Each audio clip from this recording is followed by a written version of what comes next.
부동산 4부. 안녕하세요. 한번혜입니다. 부동산 시장 과열 얘기 끊임없이 나오고 있습니다. 다음 달에 정부 대책이 나온다고 하는데요. 관련된 기사 살펴보도록 하겠습니다. 아파트 옥상의 비밀, 그리고 청약 광풍과 관련된 뉴스들 준비했고요. 이번 주 심층 분석에서는 압구정 재건축에 관련해서 아이유님이 준비하신 뉴스 살펴보도록 하고요. 지역주택조합의 불편한 진실, 포인플렉스님이 준비하신 내용도 살펴보겠습니다. 지금부터 출발합니다. 안녕하세요. 사주와 부동산의 추선입니다. 이번 주 들어서 부동산 시장이 확실히 좀 냉각되는 느낌이 많이 있습니다. 아무래도 다음 주 대책을 앞두고 몸살이는 듯한 느낌인데요. 오늘도 다양한 기사에서 여러분들 만나 뵙도록 하겠습니다. 네, 안녕하세요. 19 아이유입니다. 오늘 19는 또 뭐요? 19금. 아니요, 그런 전 몰라요. 19. 모르겠네요. 빨리 말씀해 주세요. 예, 다음 주 월요일에 구보경심이 19회를 시작하고 있거든요. 그래가지고 정말 동강 언제 하나요? 이제 끝났어요. 이제 거의 끝났어요. 20회. 아, 20회. 얼마 안 일주일만 남았네요. 참으면 돼요. 정치자님들 덕분에 지금 시청률이 10%를 넘었더라고요. 너무 감사드리고. 구름이가 끝나서. 예, 하여튼 반사 효과도 있겠지만 어쨌든 너무 감사드립니다. 안녕하세요. 그것이 알고 싶다. 포인플렉스입니다. 저는 항상 이렇게 좀 더 밝고 재밌고 유익한 기사를 소개시켜드리고 싶은데 맨날 이것의 비밀, 뭘 주의해라 그런 기사만 들고 오게 돼서 너무 마음이 무겁지만 오늘도 또 불편한 진실 기사 하나 소개해드리겠습니다. 탐사부동산 전문이신가 봐요. 재밌던데요, 저는 그런 뉴스들이. 원래 남 뒷담화하는 게 제일 재밌죠. 그 추선님 기사는 너무 나열시킨 것 같고요. 풀림 좋은 것 같아요. 좀 더 건설적인 기사를 하고 싶어요, 저도. 주제가 있는 기사 좋아요. 안녕하세요. 공부하는 한번혜입니다. 뭘 공부하시나요? 이제 공부를 좀 하려고요. 원래 많이 하시잖아요. 아니에요. 너무 이게 모르는 게 없으시던데. 아니에요. 이렇게 주소 들은 내용만 있고 글로 배운 게 없어가지고 요즘 바짝 가을을 맞이해서 천고마비 계절에 공부를 좀 해보려고 합니다. 조만간 좀 결실을 가시화시켜서 보여드렸으면 좋겠네요. 요즘 주소 듣고 행동으로 옮기는 사람 많네요. 이번 주 기사입니다. 부동산 시장은 정말 과열됐을까? 정부가 손 못 쓰는 까닭은? 이라는 제목입니다. 기획재정부의 한 관계자는 다음과 같이 얘기했다고 합니다. 기존에 있는 정책으로는 지금 부동산 시장에 맞는 처방을 내리기 힘들다. 쪽집게 대책을 검토 중이지만 마땅치가 않다. 무엇보다 가계부채 리스크가 터질까 걱정이 된다. 라고 말했다고 하네요. 강남 재건축 아파트를 중심으로 투기 양상이 나타나고 있지만 정부는 이렇다 할 대책을 내놓지 못하고 있습니다. 투기과열지구, 분양권 전매 제한 기간 연장, 재당첨 금지 등 다양한 방안이 검토되고 있지만 정부는 상황을 지켜본 뒤 결정하겠다는 원론적인 답변만 반복하고 있다고 합니다. 정부에서 지금 약 올리듯이 대책에 대한 얘기만 하고 그냥 침묵으로 일관을 하고 있어요. 그 말은 곧 정부의 고심이 굉장히 깊어진다라고 볼 수 있고요. 이렇게 고심이 깊어지는 거는 대략 한 두 가지 이유로 볼 수 있는 것 같아요. 그러니까 첫 번째는 지금의 부동산 시장이 그동안 겪어보지 못한 그 차별화 양상을 보이고 있고요. 또한 두 번째로는 가계부채가 너무 급증하다 보니 자칫하다가 이 규제 강화가 부동산 전체를 갖다가 그 폭락시킬 수 있다. 그런 직격탄이 될 수 있다는 그 우려가 있기 때문인데요. 첫 번째로 말씀드렸던 그런 양극 차별화 양상을 다시 살펴보면요.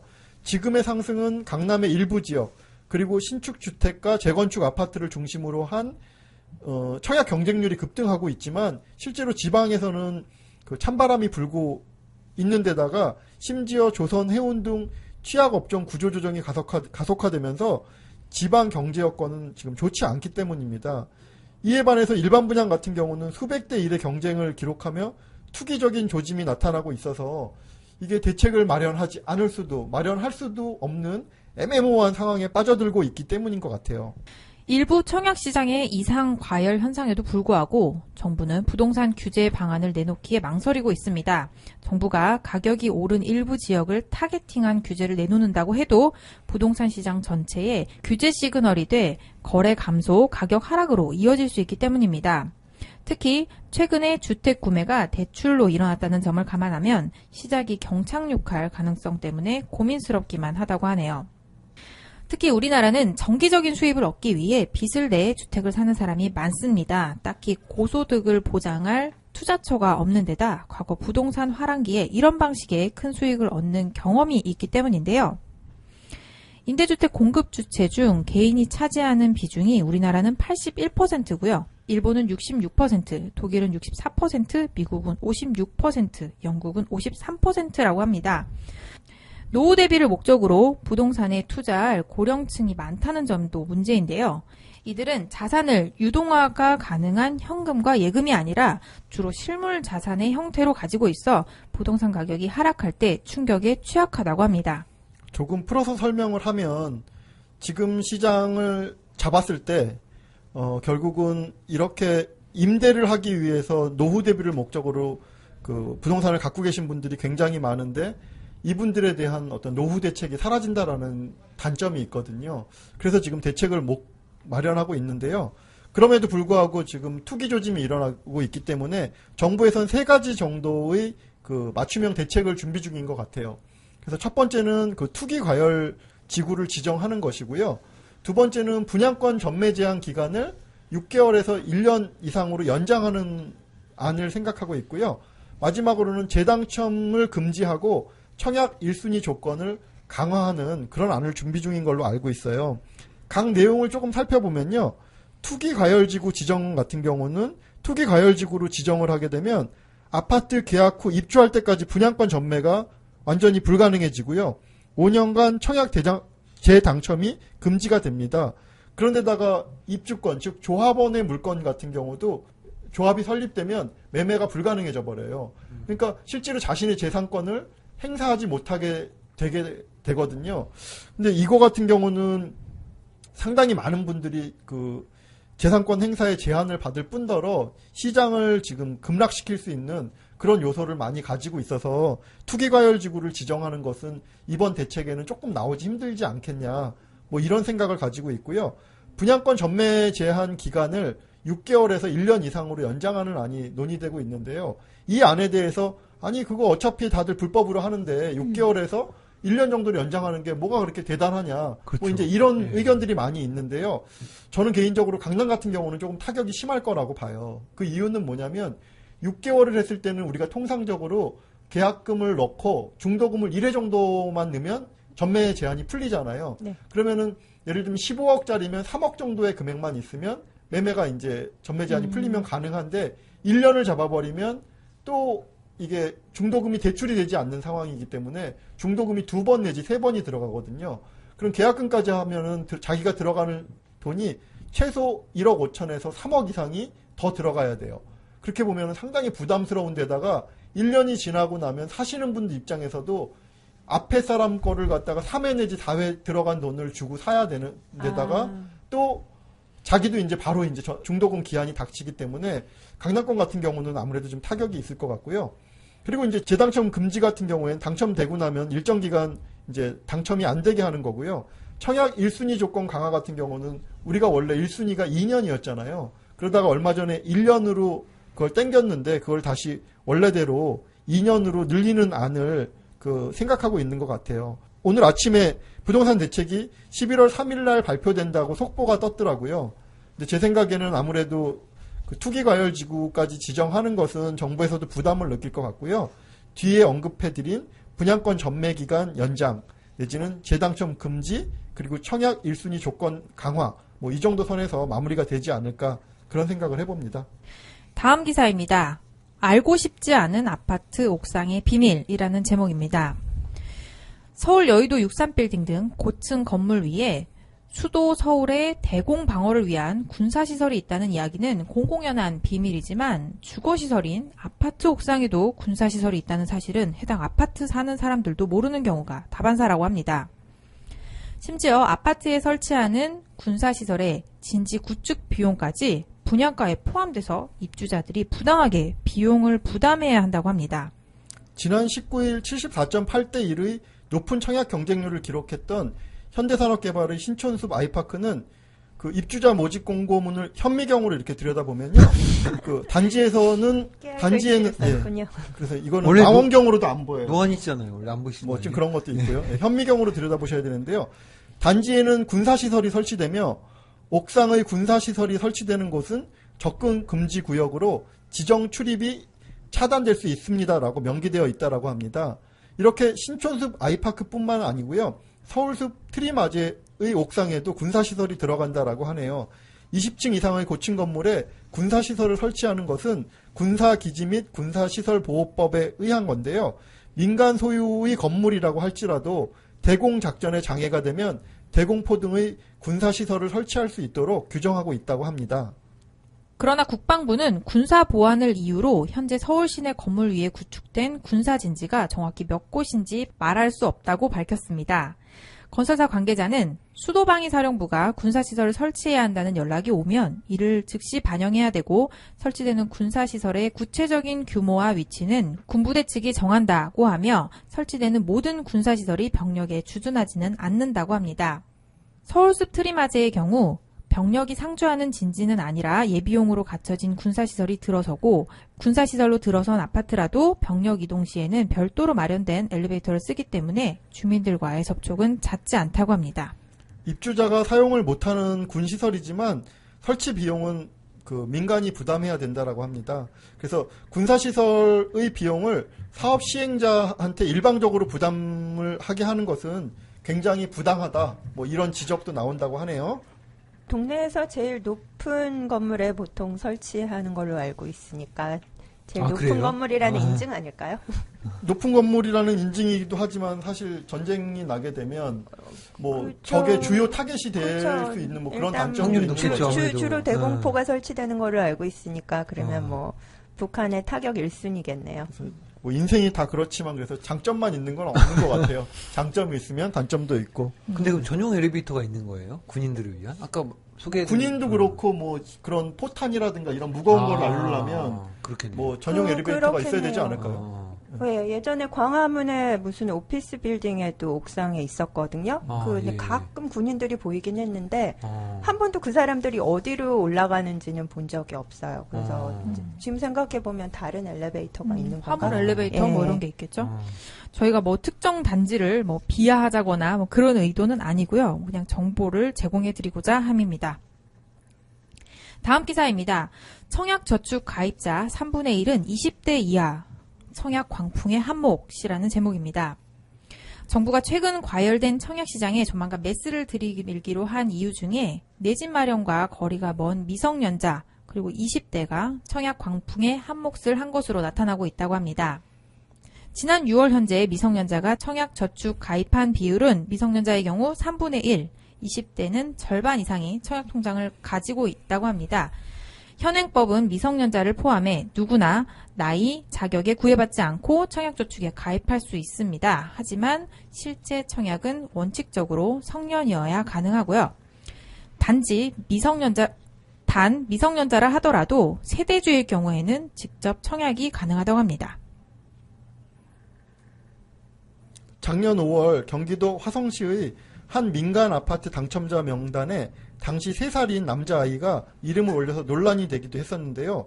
부모가 자녀의 명의로 주택 청약 종합저축을 신청해서 논란이 일어나자 당첨을 취소했다라고 하네요.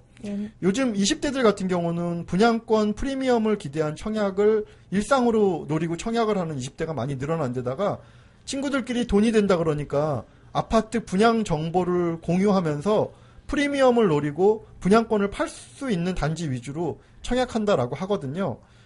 저는 이런 현상에 대해서 한참 자신의 일에 몰입을 해야 될 20대 젊은 청년층마저 부동산 투기 시장에 가세하는 요즘에 대해서 고마해라, 많이 무었다 아이가 뭐 이런 말씀을 좀 드리고 싶어요.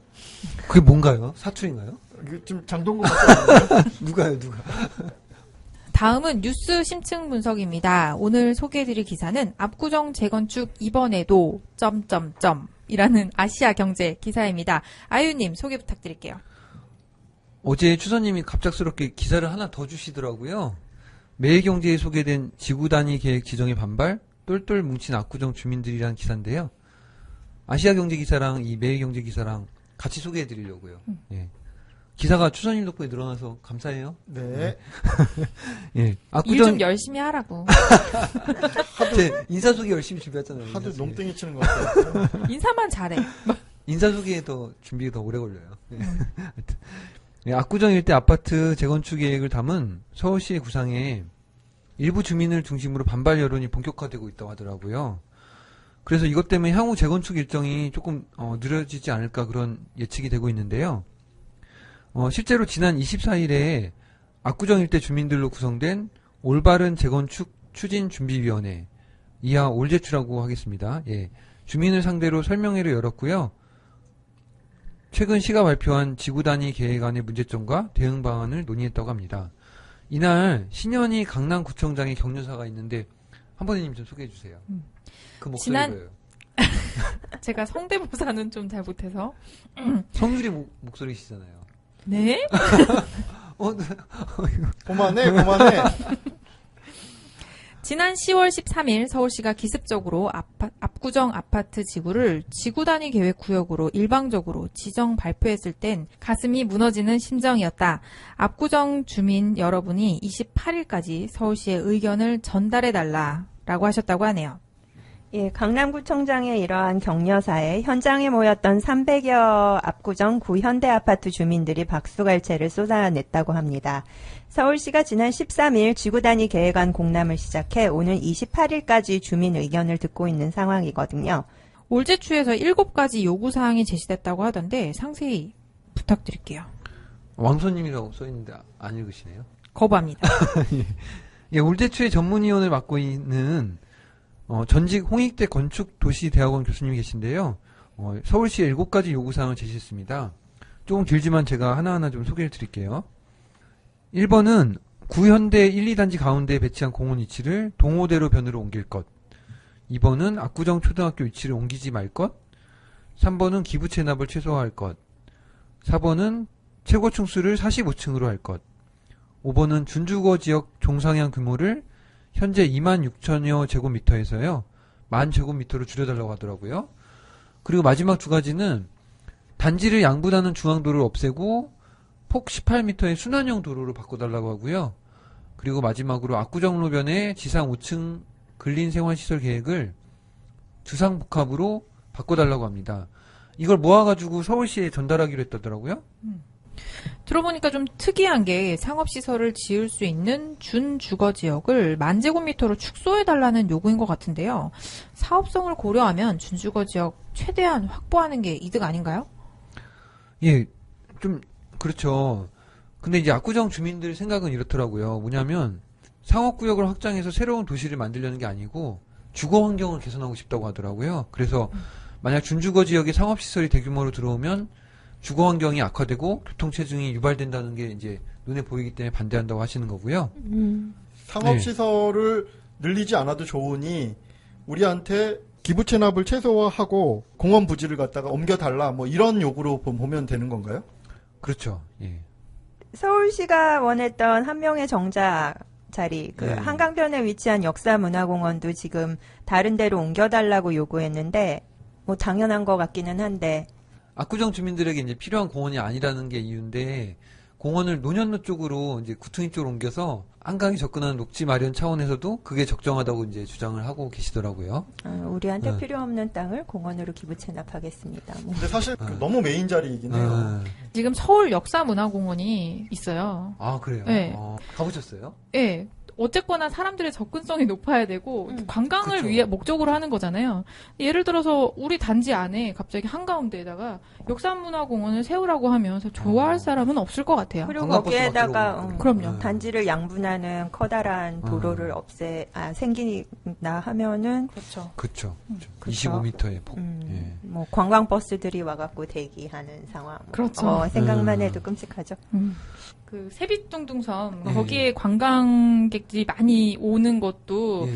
단지에 이렇게 외부인들이 계속 들어오고 그쵸. 들락날락하고 또 치킨 오토바이들이 막 이렇게 아. 다니거나 이런 배달, 거를 굉장히 배달 막, 예. 불편해하시는 분들이 꽤 있다고 하네요. 그렇죠. 예, 그리고 또한 재건축 용적률이 280%를 가지고 서울시에서 제시한 최고 층수대로 지으려면 42개 동을 짓는다고 하더라고요. 근데 45층으로 층수를 높여주면 30개 동으로 줄여도 되기 때문에 단지가 쾌적해진다고 주장을 하고 있습니다. 지금 압구정 지구 단위 계획이 많은 분들의 그 관심을 끌고 있는 거는요. 그 강남 재건축 단지 가운데에서도 상징성이 크기 때문이거든요. 그래서 전통적인 부촌으로 꼽히는 곳이기도 하거니와 한강 변인데다가 서울 어디든지 접근성이 좋아서 옛날부터 재건축 이후에 값어치가 가장 많이 오를 단지로 꼽혀왔다라는 점을 들 수가 있죠. 예, 지난 참여정부 시절에서도 재건축 논의가 나왔었죠. 그런데 이제 2006년 전후로 정부가 규제책을 내놓으면서 잠잠히 졌다가요. 2011년 오세훈 전 시장 재임 때도 전략 정비구역으로 지정 논의되었었는데 그때도 기부 체납 비율을 가지고 이제 말이 많아가지고 이제 논의가 수그러들었고요. 이번에는 이제 서울시에서 기존 단지별 재건축이 한계가 있다고 판단해서 지구 단위 계획으로 바꿔서 관리 방안을 이제 내놓은 거고요. 구역별 용도지구랑 건축물 계획, 교통 여건, 환경 등 지구 내 다양한 요소를 종합적으로 다루고 있죠. 최근에는 이제 일부 재건축 추진 단체를 중심으로 사업 기간을 줄일 수 있는 신탁 방식도 논의가 되고 있다고 하더라고요. 이런 와중에 지구 단위 계획에 대한 부정적인 여론이 본격화하면서 이번에도 사업 논의가 흐지부지될 가능성이 많아졌다라는 평가가 지금 나오고 있는데요. 주민 동의가 뒷받침되지 않는다고 하면 사업 추진이 불가능한 탓이죠. 이게 그럼 단기적으로 호재가 아니고 또 장기적으로 보면 개발이 잘 되니까 호재인 거고 그런 건가요?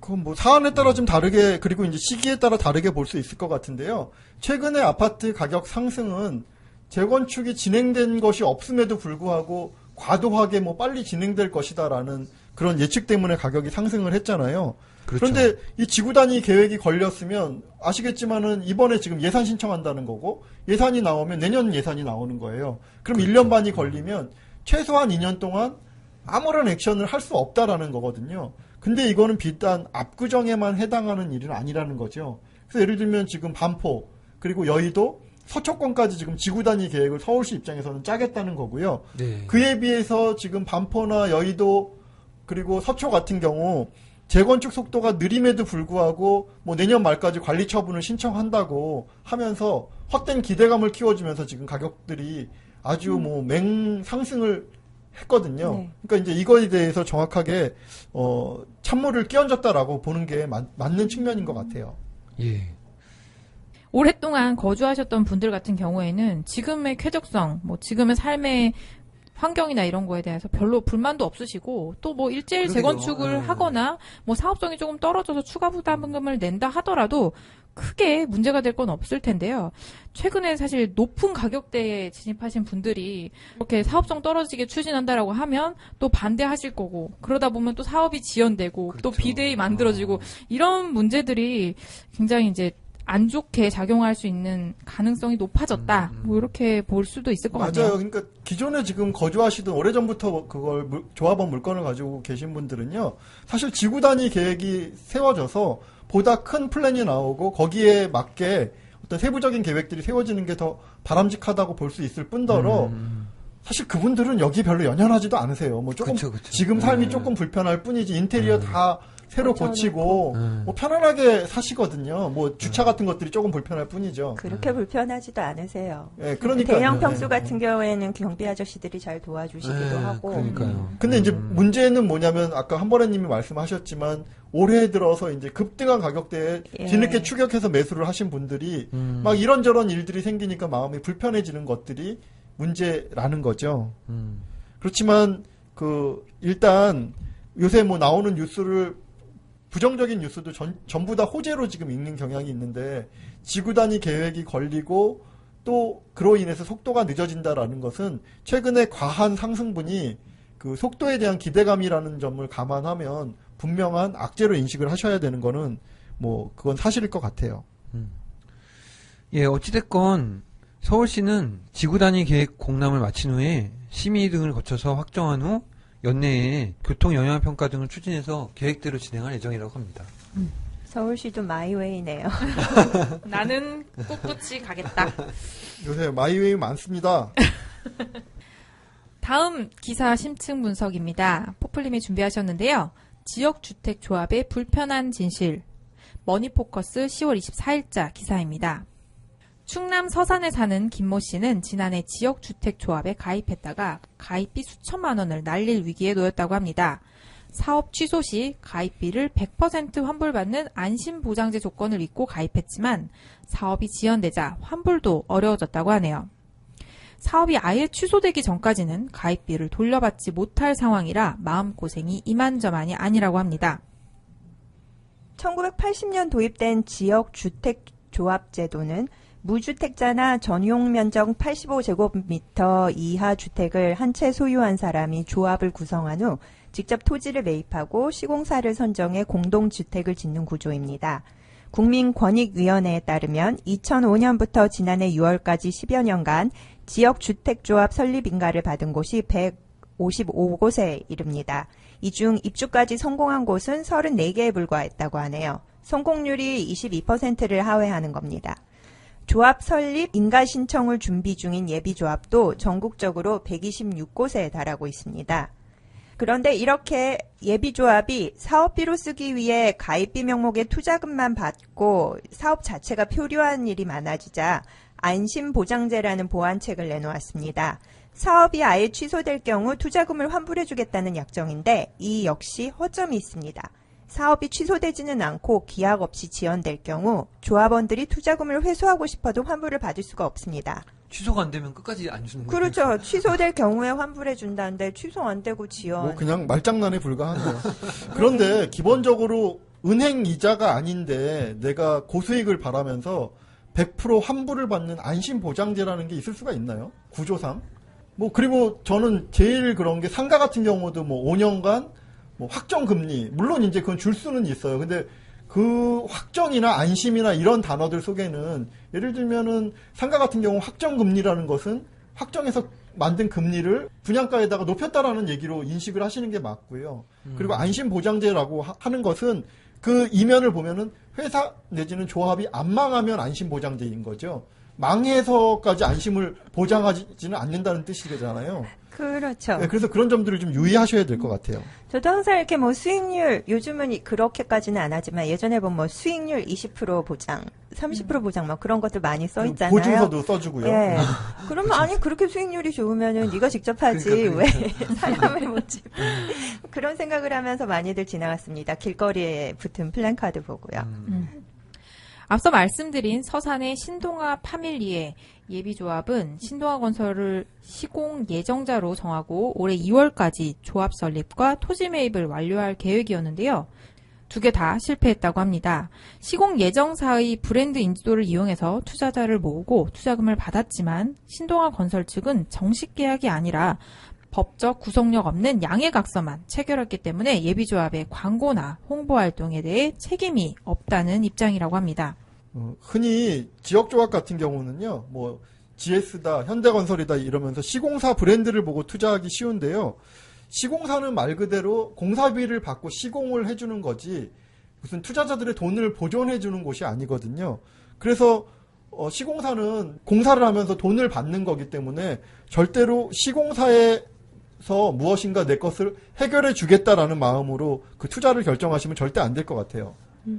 홍보물 같은 거 보면은 뭐 이렇게 건설 사명을 막 해도 되는지 모르겠지만 무려 힐스테이트가 우리 공사해주기로 했다. 뭐 그런 식으로 홍보를 하거든요. 근데 힐스테이트는 굳이 말하자면은 자기네한테 건설비를 주는데 거는 어디든지 받아갖고서는 공사를 할 거잖아요. 그렇죠. 그런데 이제 중간에 예를 들면은 뭐 공사비가 없다든가 돈을 못 주면 시공사 입장에서는 언제라도 돈을 못 주는데 시공을 해줄 이유가 없는 거죠. 네. 그래서 거기에서 무슨 책임을 져줄 것처럼 뭐 분양 광고를 할 때는 그렇게 얘기를 하겠지만 절대로 그걸 다 믿으셔서는 안 될 것 같아요. 몇 곳 더 사례를 소개해드리겠습니다. 부산 진구 같은 경우에 부암 서희 스타일스 지역 주택조합이 있습니다. 지난 5월 부산 진구청에서 인가를 받았지만 사업비 부족으로 조합원 추가 분담금이 늘어났습니다. 2달 안에 조합원들에게 4천만 원을 조달해내라고, 그러니까 각 가구당 4천만 원을 조달하라고 조합원들에게 독촉을 했다고 합니다. 그리고 서울 같은 경우에도 지금 지역주택조합이 난립 중인데요. 올해 6월 현재 서울시에 33개 지역주택조합이 있었고 그중 무려 10개가 동작구에 있었습니다. 현재 지금 10월 현재 영등포구 양천구 등지에서도 마구 설립하려는 움직임이 보이고 있는데요. 그동안 사례 몇 곳을 살펴보면은 약수터 지역주택조합, 여기 같은 경우에는 토지 매입 과정을 둘러싸고 예비조합과 시행사 간 법정 소송이 길어지면서 토지 사용 동의서를 받는 자체가 불투명해졌습니다. 예비조합과 시행사가 서로 내 땅이다 그러고서는 싸우다가 소송으로 들어가서 1심에서 예비조합이 승소해서 추가 조합원을 모집했는데 그 이후에 2심에서 시행사가 승소하면서 뒤집혔어요, 판결이. 그래서 사업 자체가 표류하게 됐고요. 노량진 본동 지역주택조합, 여기는 2010년 건축심의를 받은 후 6년째 사업 표류 중입니다. 엄밀히 말하면 중단됐다라고 맞는 게 낫겠네요. PF 대출금 2,700억 원이 연체되고 조합장이 180억 원을 횡령하는 비리까지 터지면서 일단 사업이 중단됐는데 이렇게 되니까 지급 보증을 맡았던 건설사 대우가 연체금 2,700억 원을 대납한 후에 그 땅을 2,100억 원에 매각해버렸어요. 600억 손해본 건가요? 그러면? 대우 입장에선 600억을 손해봤지만 소유권이 완전히 제3자한테 넘어가 버렸으니까 조합원들은 투자금 1,400억 원과 그리고 땅도 다 날린 거죠. 와, 정말 황당한 조합원들 입장에서는 뭐 예. 피눈물 나는 일이네요. 이거 사례들 보면서 막 제가 열이 받더라고요.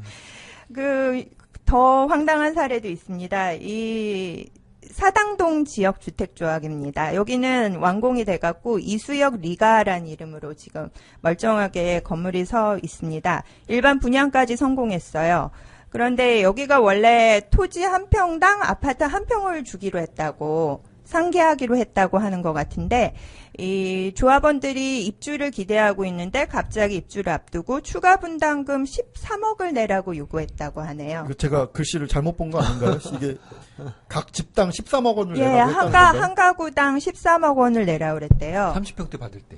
예, 그러니까 33평 자기 땅을 내놓고 34평 아파트를 받는 거였는데, 건설비랑 PF 대출금이랑 다 갚아야 된다고, 그거를 각 집별로 n분의 1을 하니까 13억이 나왔나 봐요. 그래서 그러면 내가 집도 내놓은 상태에서 13억 원을 내야 30평대 아파트를 받는 이런 네. 개 같은 경우를 당했다는. 그렇습니다.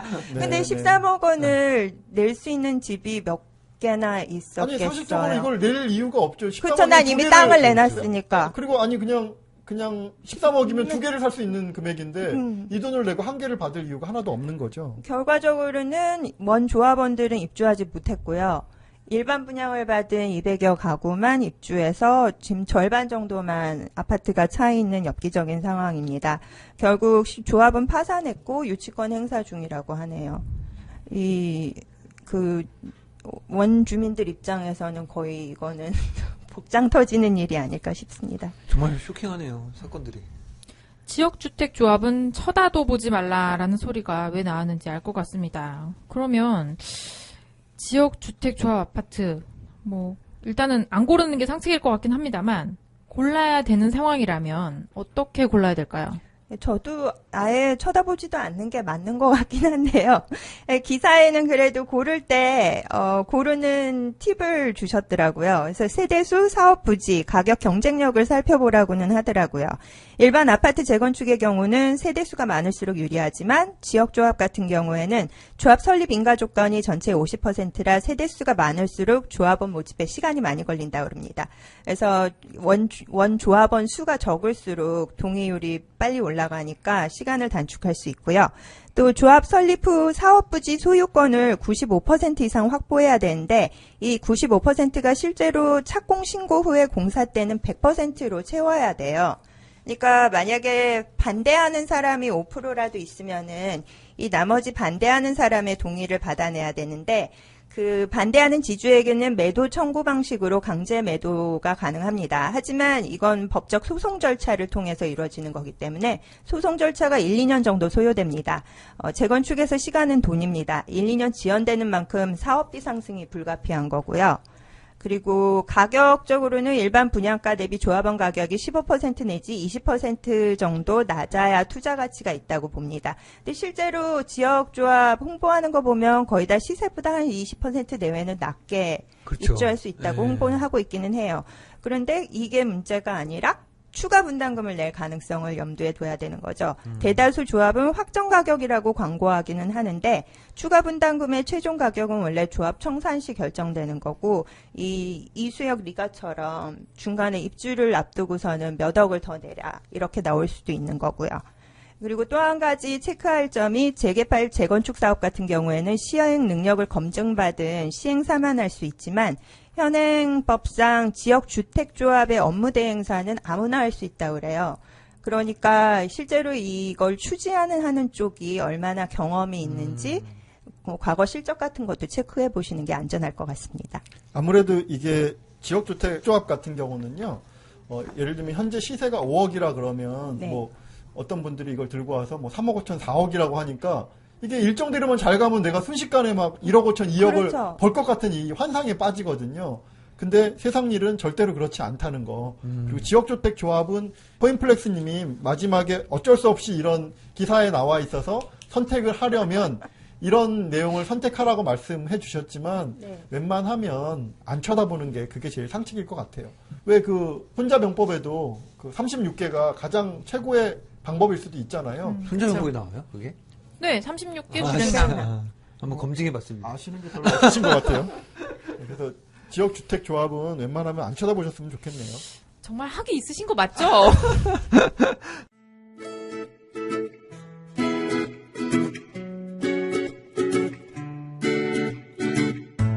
오늘 기사 어떠셨나요? 압구정 호재로만 보지 마시고 좀 더 신중하게 들여다보셨으면 하고요. 지역주택조합은 가급적이면 들어가지 마시라고 조언해 드리고 싶습니다. 오늘도 현명한 투자자를 응원합니다. 부동산 4부